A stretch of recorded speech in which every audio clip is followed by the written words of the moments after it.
son of Buhari's admin officer Abubakar Makaino kidnapped by bandits. Bandits have abducted the son of Alhaji Abubakar Makaino, a top aide and an administrative officer to President Muhammadu Buhari. The development comes nearly 4 months after the official residence of Makaino inside the presidential villa got burgled by unknown men. According to reports, Sanusi Makaino was kidnapped on Saturday around 8:30 p.m., barely a few minutes after he returned from his farmhouse. Witnesses said Sanusi was abducted in his residence in Gwantu, headquarters of Sanga LGA in Kaduna State. Chronicles report.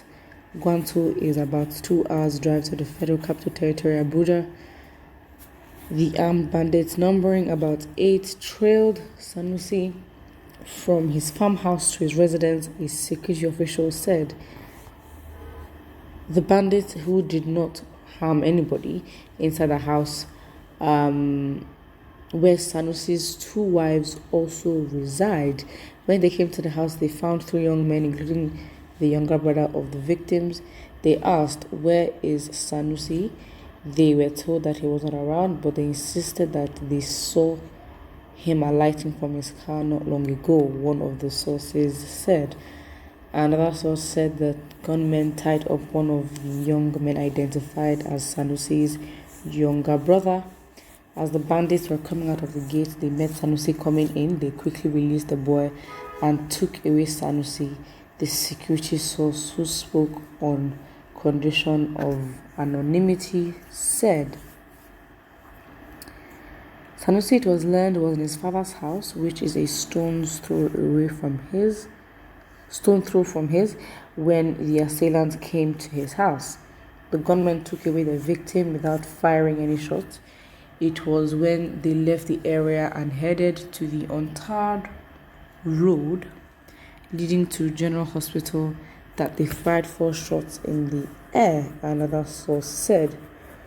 Sources said there was no security guard in the house when the gunmen came. It was gathered that one of the soldiers stationed in Gwantu always escorted Sanusi to his farmhouse located behind the Roman Catholic Church.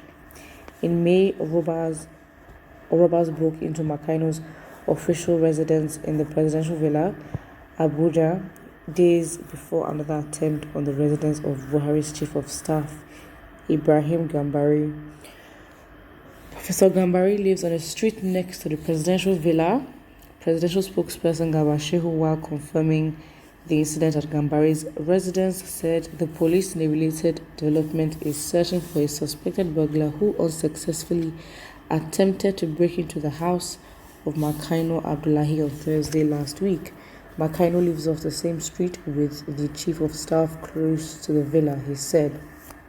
Cool. Obviously, this is more.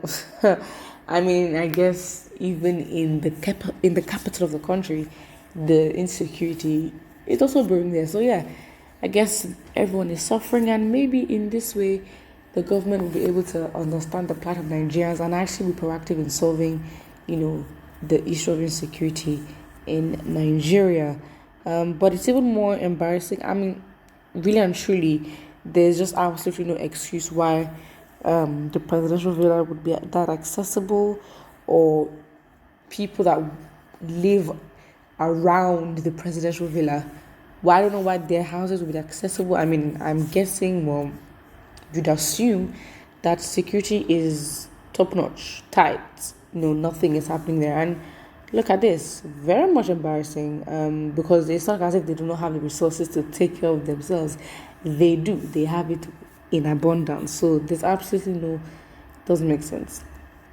This is really bad, but I guess that's the only way for them to actually be proactive about this. And I guess that change for themselves, or of course, as being leaders, it should extend and be translated, and extended to, the lower citizens of the country. A comment here says, "Can't wait for Buhari himself to be kidnapped." I mean, from what we've read, it seems like it's possible, because it's not just a attack once or twice. It's attacks attempted, successful and unsuccessful, in the villa and, you know, outside, like surrounding areas of the presidential villa. So yeah, that would not be shocking. Um, this is this is not a good news, irrespective of the fact that this government intentionally refused to do the right thing and securing the lives of, Nigerians. That is true.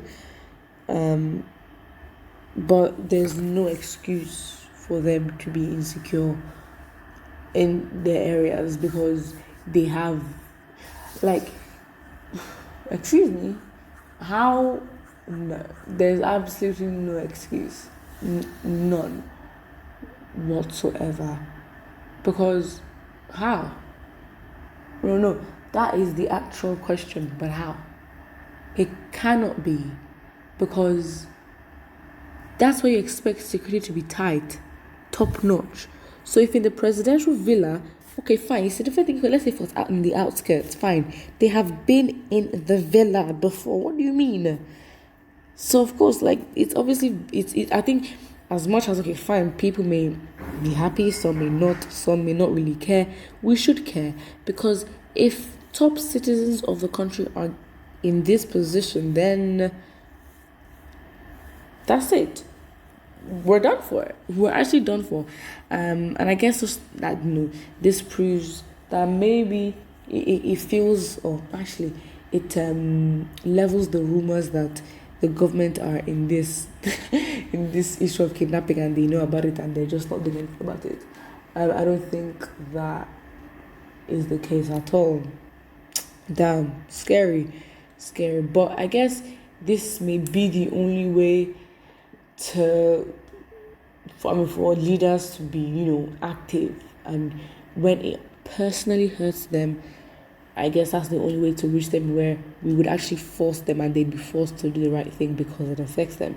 It is selfish, however, it's effective, it will work, and at least we can make sure that in their bid to protect themselves, they're also protecting, the whole country and others who are in need of, well, basically the whole country. In fact, we have to force them to do their jobs by making them suffer like us. That's the whole point. That's the moral of the story. But what I think about it in the comment section below. Don't forget to like and subscribe.